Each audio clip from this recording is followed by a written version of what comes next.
Welcome to Pristina, capital of Kosovo, and I arrived at my hotel room just in time for the call to prayer. Listen.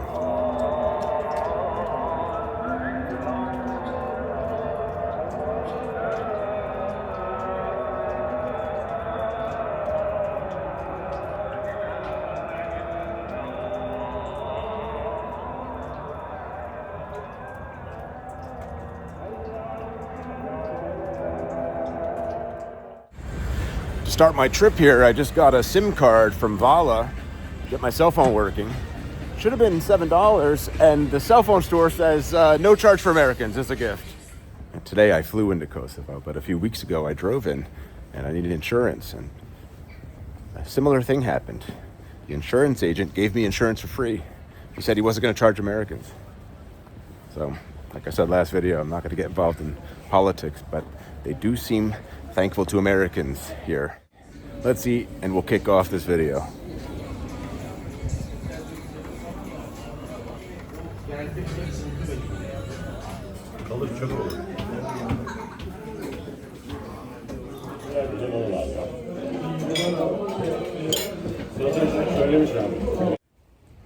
Good morning. The focus of this video is Pristina's Yugoslav-era. And we'll learn a little bit about it through the stories behind the modernist and brutalist structures erected during that time.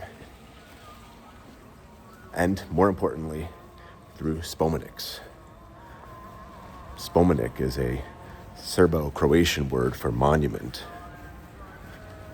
And Yugoslavia's Spomenik project was part of Tito's master plan to foster unity and brotherhood in a classless country ruled by principles of socialism and free of ethnic tension.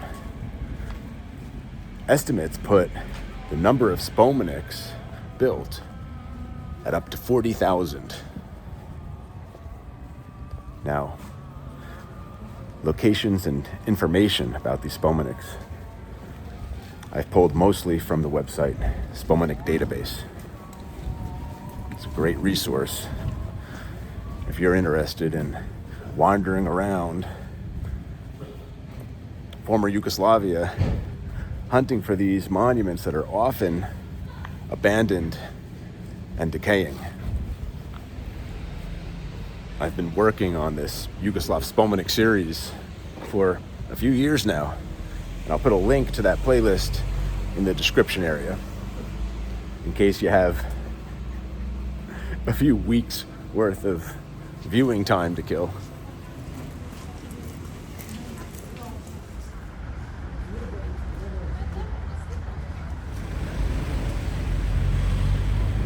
So here's the first Spomenik, Monument to Brotherhood and Unity, 1961. I'll give you some historical context first, and then talk about the monument itself. Just 2 months after the Kingdom of Yugoslavia capitulated to Axis forces in April 1941, the city of Pristina was absorbed into Mussolini's Greater Albania, which was a creation intended to woo nationalistic Albanians to the side of Italian Axis forces.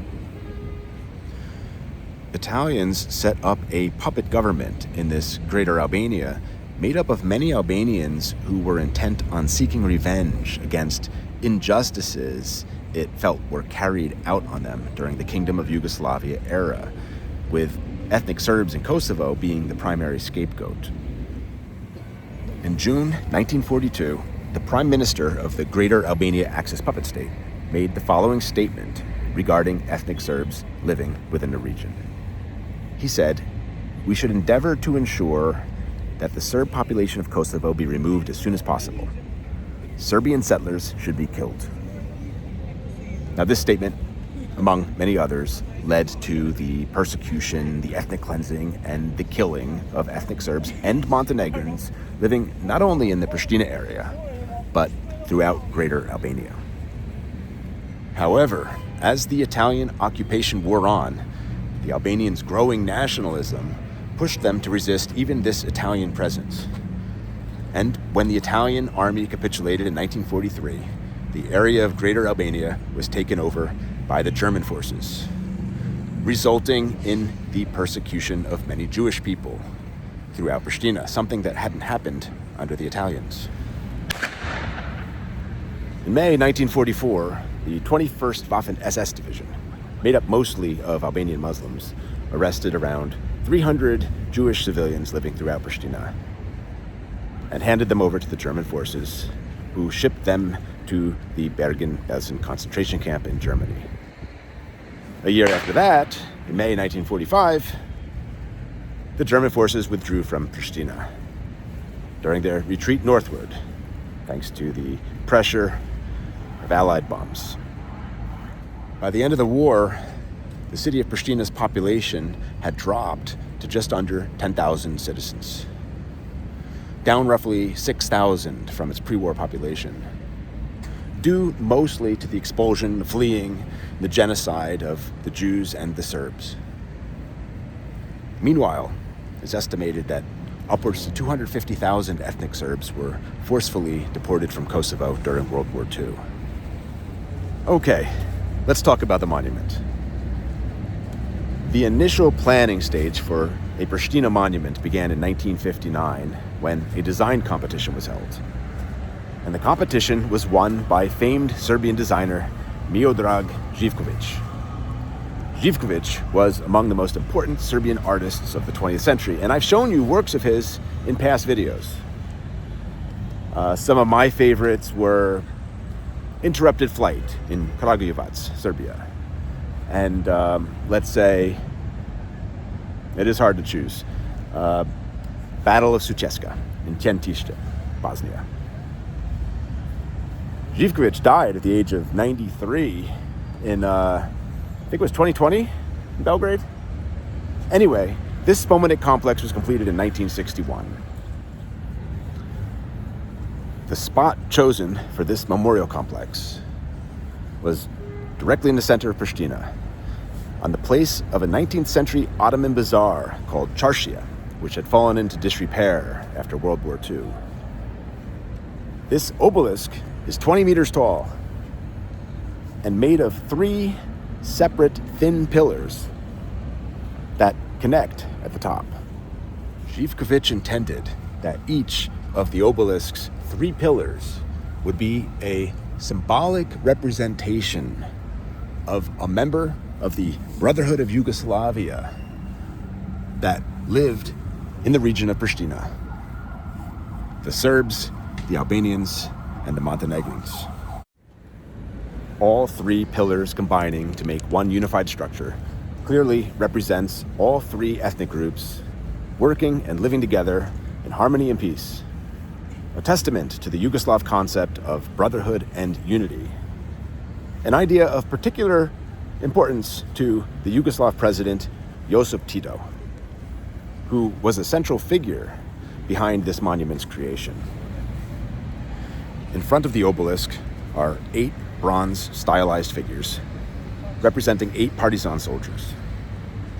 The unifying idea of this sculpture being that it is a memorial for all fallen, all victims of the war, regardless of ethnicity. As the Kosovo War began in 1998, an attempt was made to destroy this monument with explosives by unknown persons, possibly because many in the city would have seen this monument as a representation of Serbian dominance. But as you can see, the monument still stands. In the aftermath of the Kosovo War, around year 2000, the local government changed the name of this square from Brotherhood and Unity Square to Adem Yashari Square. And this was a very controversial move in the eyes of some people, because Adem Yashari was a leader of the Kosovo Albanian separatist movement, which seemed to be a stark contrast to the brother and unity theme under which the memorial was established. But, it was either that or tear down the monument, I suppose. The lights are on. The sun is down. I'll have to show you some more Spomeniks tomorrow. Now to eat and drink.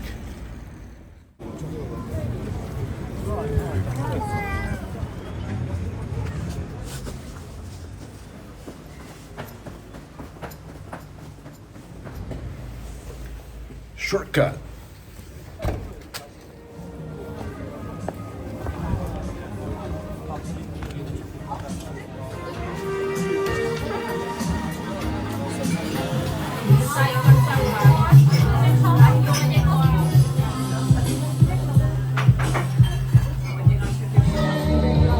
Lulu's Coffee and Wine. On February 17th, 2008, the government of the Republic of Kosovo declared independence and on the same day unveiled this monument, 79 feet long. Now, I know it's dark, but I wanted to show you this Boro Ramis Spomendom, because I may not have a chance to show you later. This is the largest public works project ever completed in the region, and the largest indoor stadium of the region as well. This sports arena was completed in 1977 by famous stadium architect Živorad Janković, and it was originally named Boro and Ramis after the World War II Partisan folk hero friends, Boro, an ethnic Montenegrin, and Ramis, an ethnic Albanian. Symbols of the Yugoslav concept, brotherhood, and unity. Let's try Tiffany for dinner.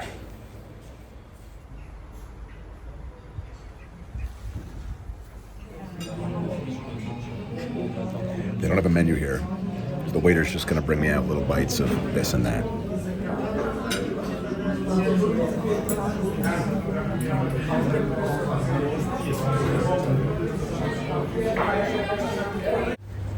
I'm gonna try not to stay out too late tonight because I did a horrible job of showing you things today. I know. But let's at least have a few more beers. Let's try this place. It's called Monroe.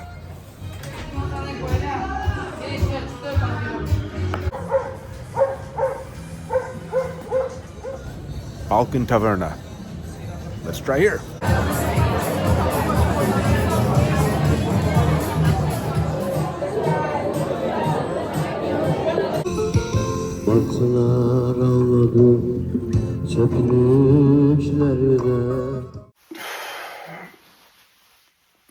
Good morning. I love the view from my room. Check it out.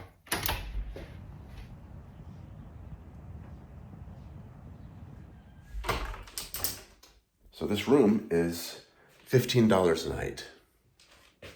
Not bad.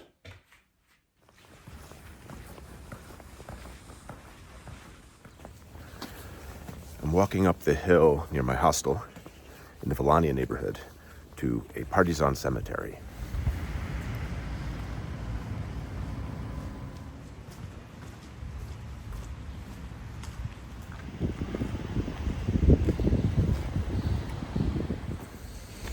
Here it is, the Partisan Martyrs Cemetery, 1961 by Svetislav Ličina.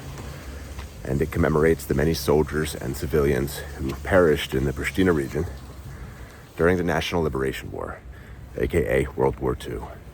As you know from yesterday, World War II in Pristina began in April 1941 when the Axis Italian forces invaded the Kingdom of Yugoslavia, which included much of the present-day region of Kosovo. Now, the Italian approach to preventing an organized uprising among the disaffected citizens in Pristina was to pit the various ethnicities against each other, the Serbs, the Albanians, etc. However, the region's primary anti-Axis resistance group, Josip Tito's communist-led Partisan army, sought to unite the people of the region together to resist the Italian occupation. And within just a few months, in late 1941, armed uprisings against the Italians in Pristina began. Italian retribution was brutal, with both rebels and civilians being killed across Pristina and beyond, the vast majority of which were communists and ethnic Serbs. And the persecuted civilians began to flee, but many also remained to continue the fight with the partisans and anti-Axis ethnic Albanians. In September 1943, the Italians capitulated and exited the war. However, within a few short weeks, Pristina was reoccupied by the German forces, who, in July 1944, established a special camp here for partisans and anti-fascist sympathizers and collaborators. And it was reported that in just one day, over 100 prisoners were shot and executed. However, despite these oppressive conditions, the partisan resistance movement continued. And ultimately, on November 19th, 1944, Pristina was freed from Axis control as the German soldiers retreated in advance of the 25th Serbian Partisan Brigade entering the city. Now, the Kosovar Albanians don't seem too keen on Tito's Spomeniks. There aren't that many left in Kosovo to check out, and there's a reason for that. During the war, Tito promised the ethnic Albanians that they would be able to decide democratically if Kosovo were to join Albania or the new socialist Yugoslavia. And the ethnic Albanians did decide. They voted to join Albania. And Tito said, I was just kidding, and integrated Kosovo into the new Socialist Republic of Serbia. Immediately, there was revolt, and Tito sent roughly 30,000 of his soldiers to kill many of the protesters and restore peace. By the late 1990s, Kosovo had entered into a war with the remnants of Yugoslavia. And in 1999, at the end of the Kosovo War, Kosovo became a de facto independent nation, separate from Serbia, called the Republic of Kosovo. And the new government used this area surrounding the Spomenik as a makeshift burial ground for casualties of the Kosovo Liberation Army, the KLA, from the Kosovo War. This angered many ethnic Serbs in the region who felt that it was disrespectful to the memory of the partisans who fought and died for a unified Yugoslavia. So as you can see, this Spomenik is in bad shape. There are no inscriptions or plaques anywhere. They've all been removed. And I read that this complex is slated for destruction. It's going to be developed into something else. I read. Now heading to George Bush Boulevard for some breakfast.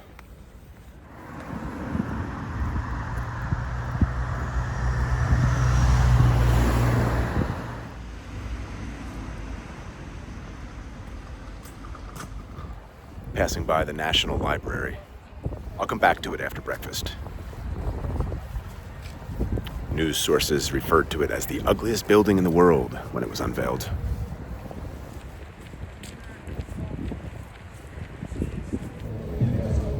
And here we are, George Bush Street with St. Mother Teresa Cathedral at the end. I showed you this in my last video. I'll put a link to it in the description section. Muslim Santa Run. RTV Tower, completed in 1965 by the same Slovene architect who built the cultural center in Boulevard. Back when this building was completed, George Bush Street was called Marshal Tito Boulevard.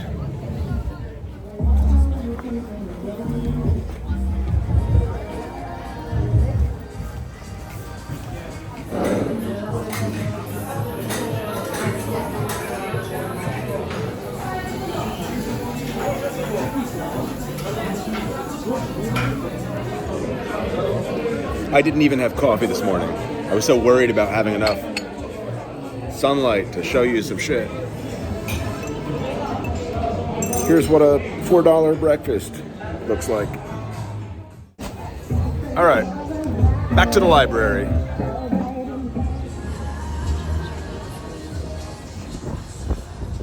National and University Library of Kosovo was unveiled in 1982, designed by a Croatian architect. The building is an example of late Yugoslav modernism, and it is one of the most important buildings in the city. This complex contains numerous reading rooms and presentation halls, and has the capacity to hold over 2 million books.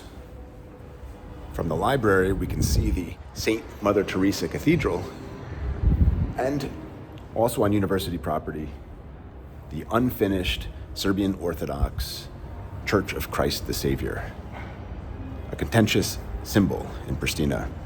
Construction had begun in 1992 and halted in 1999. It was planned to have 1,389 gold crosses, a reference to the year 1389, the year of the Battle of Kosovo, an important battle in Serbian history and for Serbian identity. According to the library's architect, the form of this structure, with its many domes and concrete boxes, is meant to be a unifying fusion of Byzantine and Islamic design motifs. I read that there are around 70 domes. Well, I also read that there are 99 domes, and I have a feeling that eventually someone's going to count them.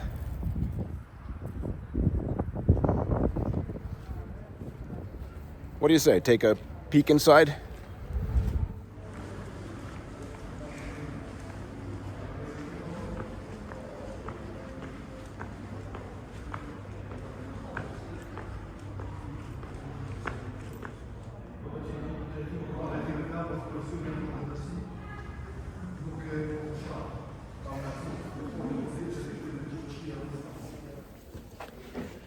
The main auditorium.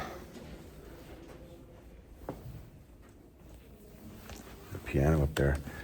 Wow, look at these seats. This library contains a number of rooms with huge artistic installations, mosaics, murals, tile works, etc.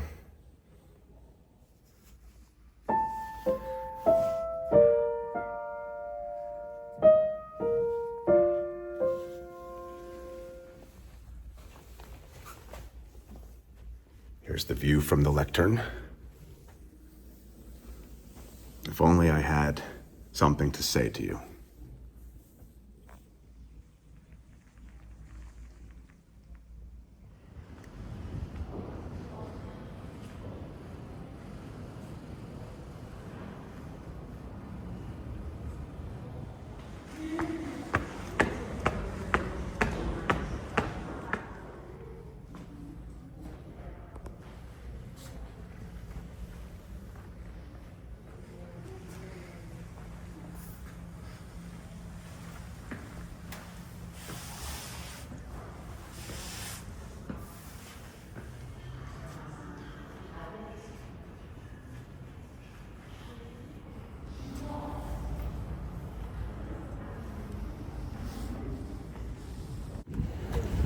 Continuing our Yugoslav walkabout. Not a good day to have lost my sunglasses in Iceland a couple weeks ago.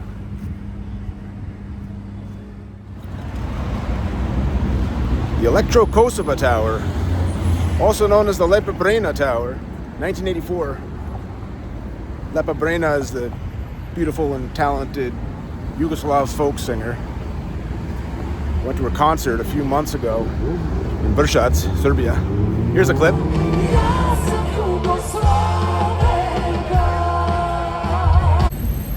This main drag in Pristina is Bill Clinton Boulevard, by the way. And I am headed to a statue.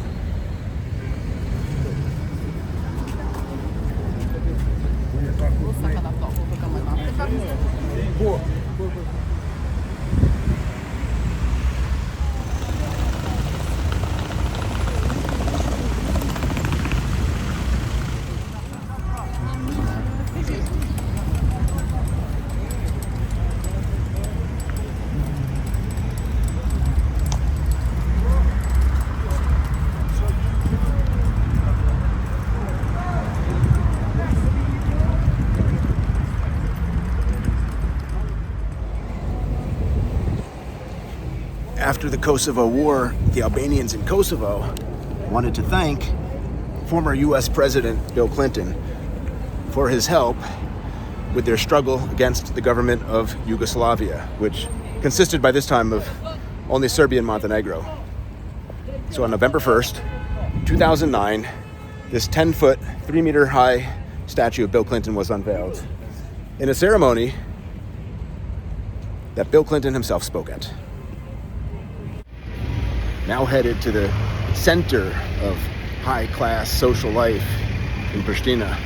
Back in the day, the 5-star Grand Hotel, unveiled in 1978 and created by the first ethnic Albanian architect in Kosovo. This Grand Hotel was a destination for communist politicians. Yugoslav President Tito kept a private suite on this hotel's 4th floor.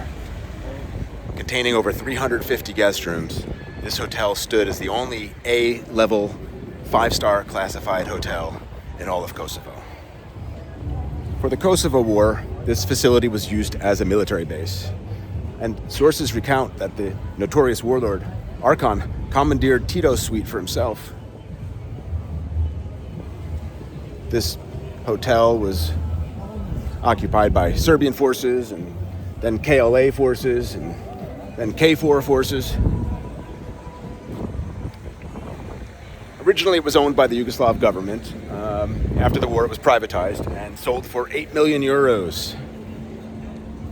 I read something then about the sale not going through, but let's take a look inside.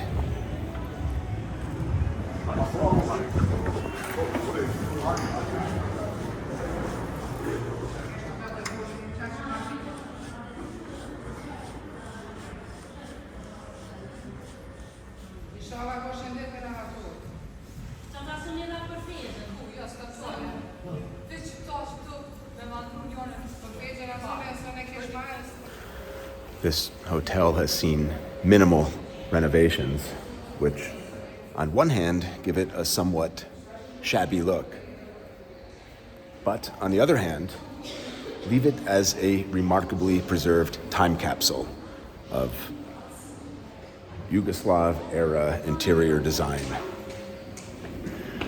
The receptionist, who doesn't speak any English at all, well, that's not true. She knows 2 words in English. No photos, no photos, no photos.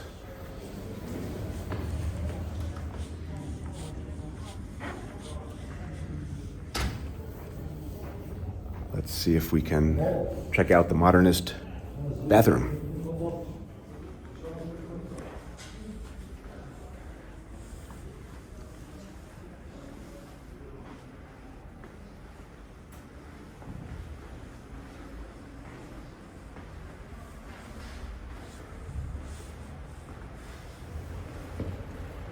I mean, if Tito was here and he was hanging out in the restaurant, I guess Tito would have used one of these No, Tito wouldn't have done that. He would have gone up to his suite on the 4th floor. Tito is not using toilets that mere mortals use. So here's where the urinals used to be, I presume.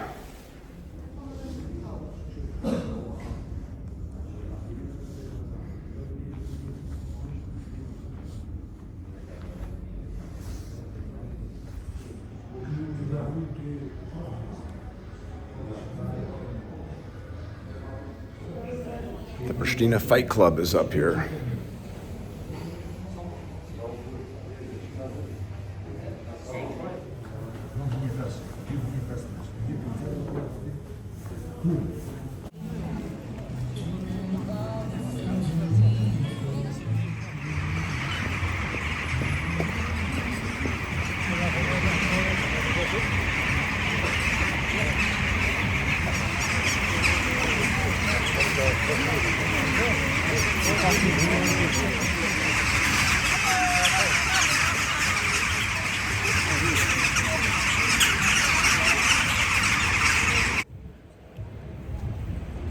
This was the first building in the city to be equipped with a moving electric escalator.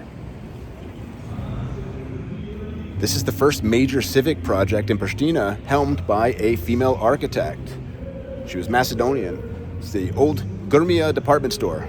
Now it says reporting house. 1972. Let's do dinner and I'll call it a night. Tomorrow I'm going to drive you around the Pristina district.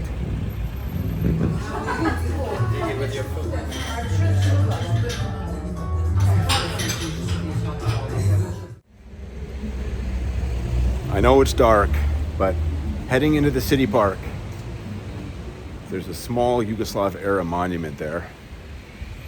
I could just take pictures of it with a flash and talk over the photos.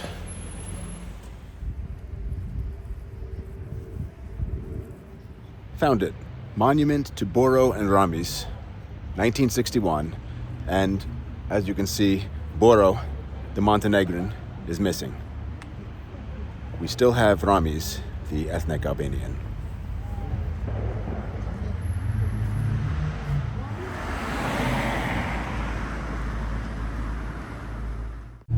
Today, as promised, I'm driving you around Pristina district, and we'll see as many Spomeniks as possible. I'll try to be a little less long-winded about them, because time is of the essence. There's where we're going. That tower over there.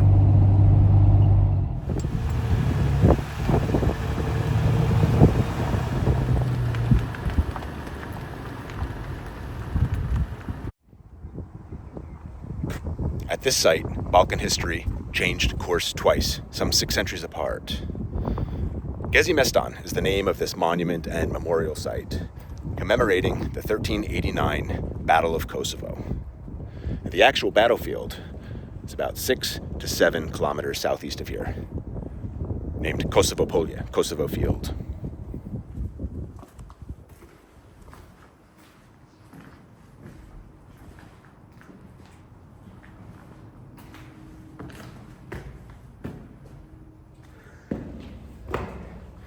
Between the 14th and early 20th centuries, the Ottoman Empire controlled vast swaths of territory in the Middle East, Southeast Europe, and Northern Africa.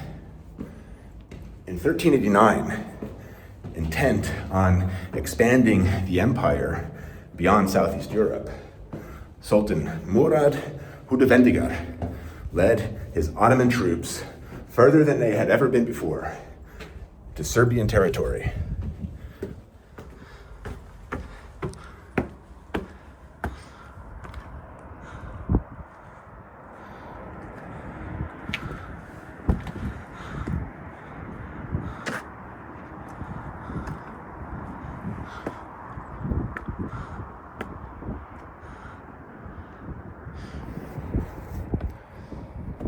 The Ottoman army clashed with the Serbian army, led by Prince Lazar. The bulk of both armies were wiped out, and Lazar and Murad were killed. This battle marked the only time in history when an Ottoman sultan was killed in battle.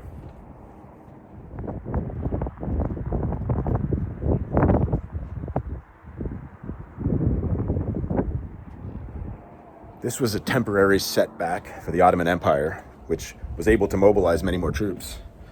But for Serbia, the battle was devastating. And Serbian society split into 2 factions, one pro-Ottoman Empire and the other against. The entire country was weakened by the divide. Through the centuries, the Battle of Kosovo acquired a mythical aura in Serbian folklore. And in 1953, the Socialist Federal Republic of Yugoslavia decided to erect this monument to commemorate the battle. In 1989, 600 years after the Battle of Kosovo, Yugoslavian President Slobodan Milosevic was attending the annual celebrations, and here he gave a speech in which he recognized the possibility of ethnically motivated armed conflict within Yugoslavia. Later, Milosevic and his supporters went to great lengths to disconnect his Gezi Mestan speech from the eventual conflict that led to the disintegration of Yugoslavia. But if his words didn't lead to the conflict, they certainly foreshadowed it. To access this site, I needed to provide my passport to the armed guards. In the middle of Kosovo field, Kosovo Polje, where the battle took place, is a town named Kosovo Polje. Let's visit. I imagine that's a bit of the battlefield as we have entered the town of Kosovo Polje. And turning right onto Mother Teresa Street. Mother Teresa was an ethnic Albanian, by the way. I talked about her in my last video. Link in the description. Do you see what I see? Another Spomenik. This one from the 1980s. Monument to fallen NOB fighters, World War II fighters. By a man whose name you know by now, Miodrag Živković.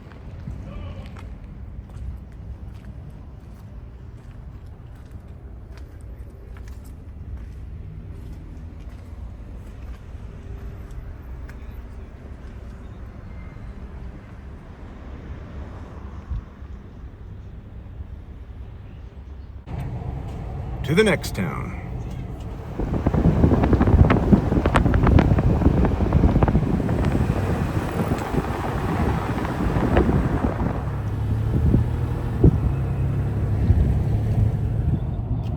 You're looking at the city of Pristina.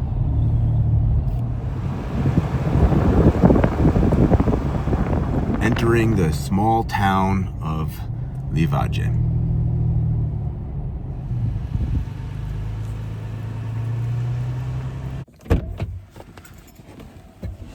Whoa. Rare is the Serbian flag in Prishtina, and we're still in the district of Pristina. This spomenik, per the inscription here, was unveiled in 1985, and it's dedicated to the fallen NOB fighters and the victims of fascism. I don't see the author of this sculpture indicated anywhere. There's a bust here of a man who died in 1943, Stevic T. Miladin, Subara.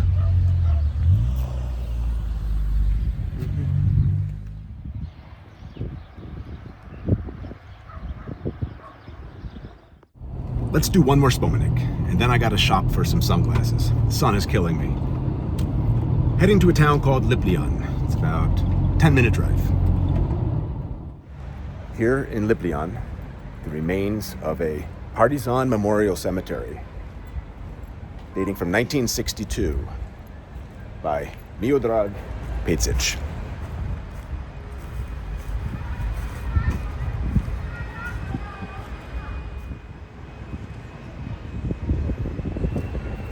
The inscribed stones of the fallen and the interred are still here.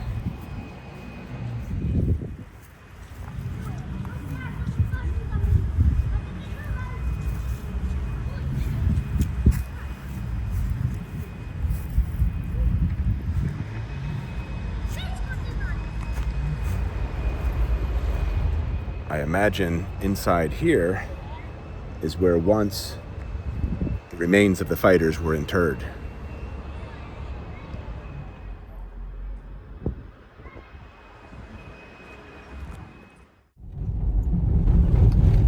Last Kosovo video, I showed you what kind of hotel room you could get for €8 a night in Pristina. And this video so far, I've shown you 15 euros. Now, I'm gonna add 60 euros to it, so let's see what kind of room you can get for 75 euros a night. It's the 5-star Venus Hotel because it's right next to the Pristina Mall where I wanna shop for my sunglasses. How new is this, or old is this hotel? We made 6 years. 6 years? Yeah.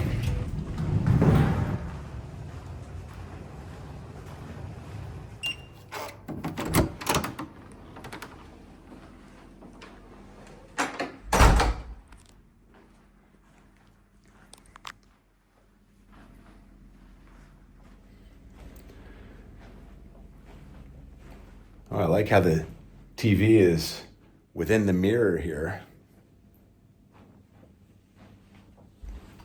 Bathroom.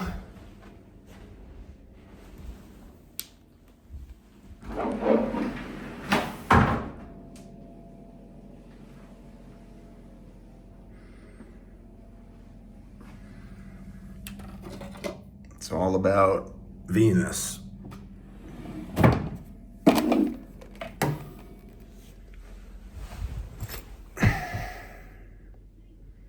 The mattress is comfortable, not too hard, not too soft. I'll take it apart tomorrow morning, see what it is.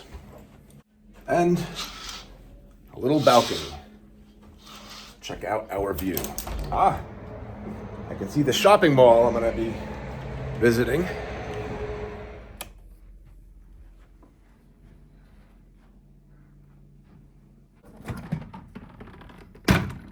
Let's see how much that Tuborg is here.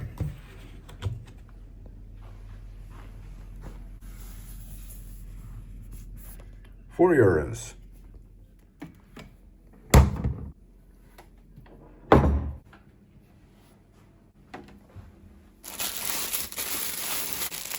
Shit slippers. Just decided I'll do my shopping tomorrow. I'll eat lunch here now downstairs and then relax in the sauna.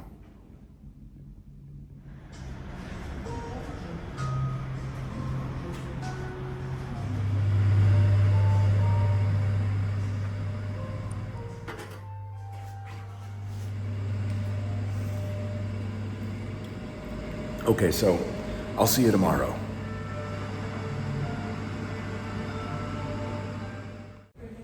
Let's see what a 5-star breakfast looks like in this hotel. We'll never know. I missed the breakfast. I mean, they're making me breakfast, but I missed the spread.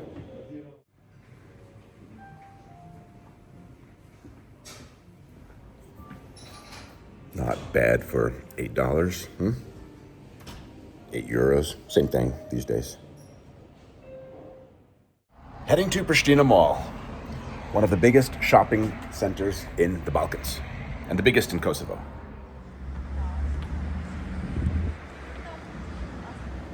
So, I'm here for sunglasses, in and out. Correction, I'm here for sunglasses and a power bank for my phone. Mine. And mine. All right, heading back to the city center, where I'll kick the hotel room up a notch. So I've shown you €75 a night. Let's see what €190 a night can get you in Pristina. And be excited, the hotel does have something to do with Yugoslavia.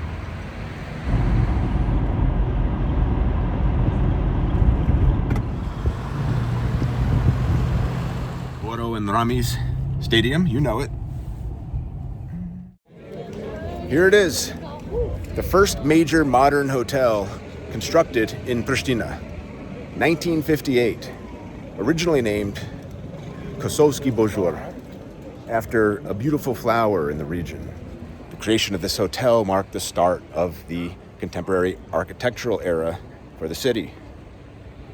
Positioned on Republic Square, the structure originally stood as a modest 5-level tower clad in smooth white stone, giving off the impression of Bauhaus early modernism. Its only adornment was 3 large tile mosaics of horsemen here on its west side, facing the street. Because of the hotel's location and progressive appearance, it became the center of social life and activity in Pristina. After the Kosovo War, the name of this hotel was changed to Illyria, and then changed again to Swiss Diamond after being privatized in 2006. It underwent extreme renovation, leaving it unrecognizable today from its original form. Here, for you, a photo of what it used to look like. Okay, let's give you a little tour. No.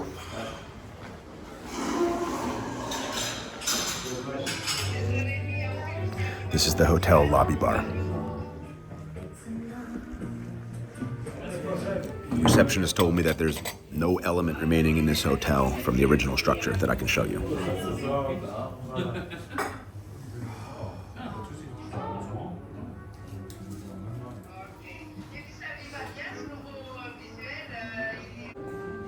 Here's another common room right before the restaurant. Ah, the restaurant's name is Illyria. See, there are remnants of the old hotel. The name, at least.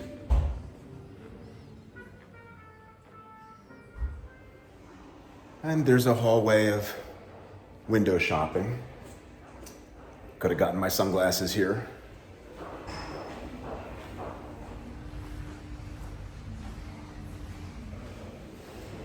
And now for the room.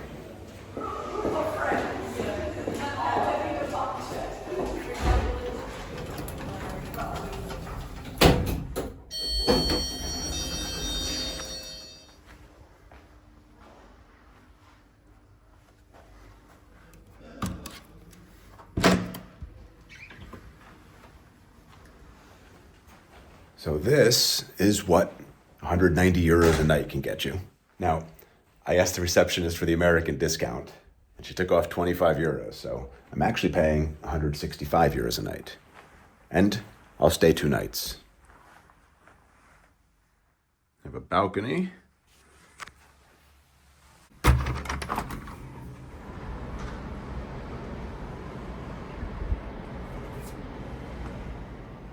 Here's the view from the foot of the bed, of the desk, and the minibar. So this is for the safe.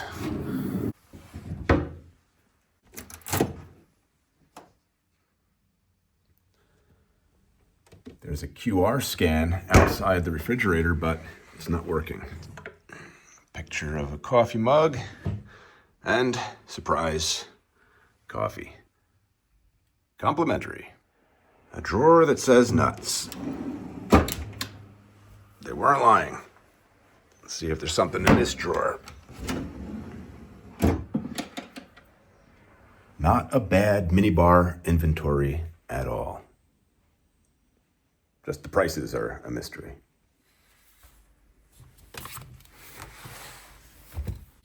Extension 100 for reception.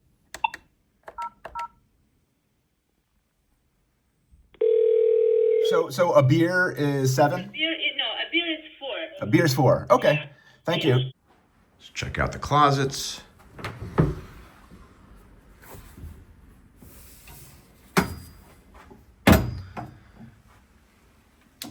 Ooh.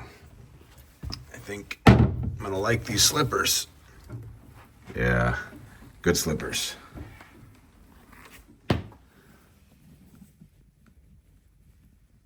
Here you can find an additional pillow.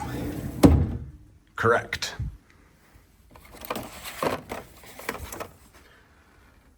Complimentary shoe polishing service.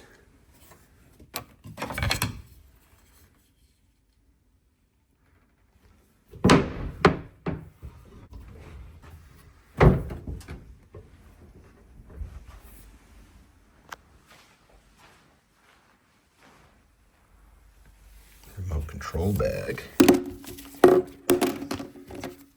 But inside, just a shitty remote control. Lots of fun light buttons here.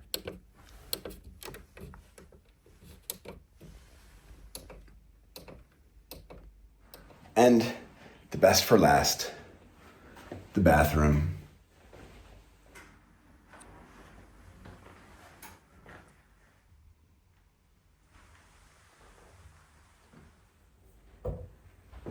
Branding on point on all the towels, slippers, tissue boxes, bathrobes, shampoo and conditioner, the dental kits, shaving set, shower caps, vanity kits, washcloths, everywhere.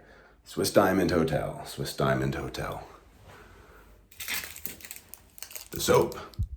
You can easily fit 6 people in this shower stall. You always got to appreciate a pleated toilet paper.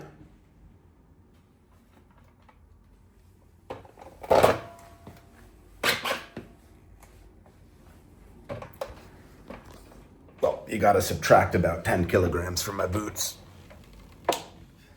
What's impressing you? That they put in like the most expensive toothpaste in the hotels, you know, just for free. Marvis. Never heard of it. Never heard of it. They're very famous. Now they're doing the plastic, but before it was I like that aluminium casing. I like that they give you mouthwash. Aluminum casing. Before. Now I see that. Complimentary water. The Quran and the New Testament. When I was checking in at the reception, they had an electronic screen flashing all the big names who stayed here. Here are a few of them.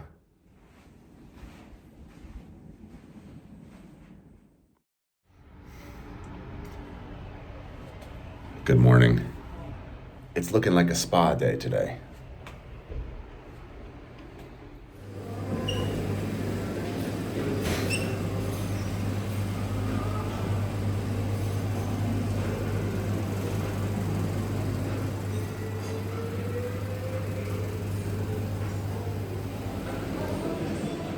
Well, this is a proper breakfast spread, isn't it?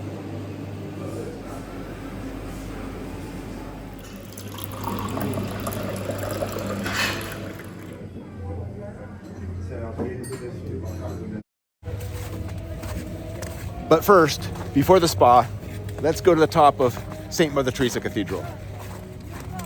You'll get a nice view of the city, a nice recap of the places I've taken you to in this video. You're not here. You're not part of this video. Okay, she's actually, she's from the future. The next video, which is about a Serb visits Kosovo, and That's gonna be the title of the video. I don't know, or I don't, well, anyway, again, she's not here. You don't see her. You don't see her. You can definitely see it from here. That's in a valley. Mm-hmm.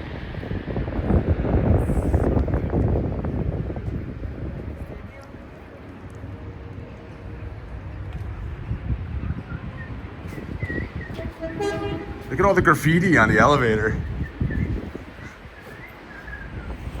The Lepa Brena Tower.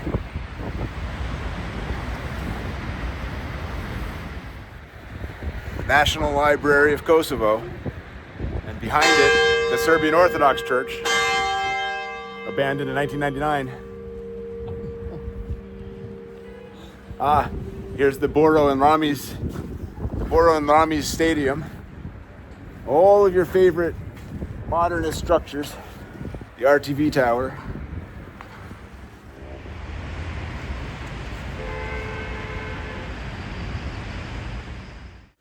I know I already showed you the National Library of Kosovo, but I haven't showed it to you in the snow. Take a quick look.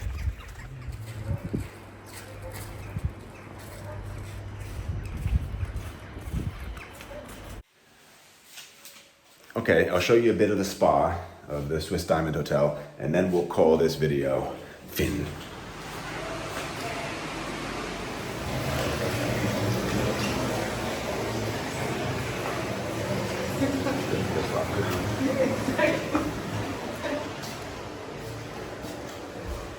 How corny you have to be. Have time to go. So that was the private area. I think it cost like 100 euros and comes with rose petals and a bedroom, finished sauna, private jacuzzi. And this is the section for the plebes.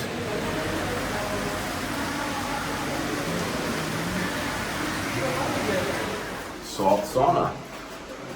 This is a salt It says salt sauna. I did this last time. It's great. Like after sauna, you just take a bunch of ice and then you take the cold, like a cold plunge, and it's really really good. Like after sauna, it's really refreshing to put a bunch of ice around your neck. It really helps. At least for me. No sandals in here. The steam bath. Take a shower after. Yeah. Bio sauna, that's easy. Bio sauna. Another bathroom. Nudity is prohibited. That's how you know you're not in Germany or Austria or Switzerland or Turkish bath. This place got everything. Except More, chairs. except chairs.